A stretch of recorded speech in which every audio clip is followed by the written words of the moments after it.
გამარჯობა ყველას, ეს უკვე მე-10 სერია სკდას ანდრეას. მე ვარ გიორგი ჩხარკალა, გამოსალებით ყველას. ახლა ვაკეთებ ჩვენ მანქანას. ეგ არის სხვა ბანდის მანქანა. ეგ ძალიან კარგად გწება ეს მანქანა. როგორც ვფიქრობ, იყოს არაფერი. შავი იყოს, მე სხვათაშორის შავი ფერი მომწონს. კარგი.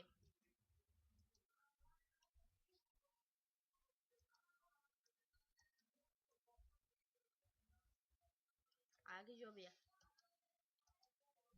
არა. ეგი ჯობია. 10-იანი განეშნა. აგიც განეშნა. Конечно. Айс. და დამთავრდა მანქანის გაკეთება. აი ამით გამოვიდა ლაკაი მანქანა. ამით გემშვიდობებით. კარგი ნახვამდის. გემშვიდობებით.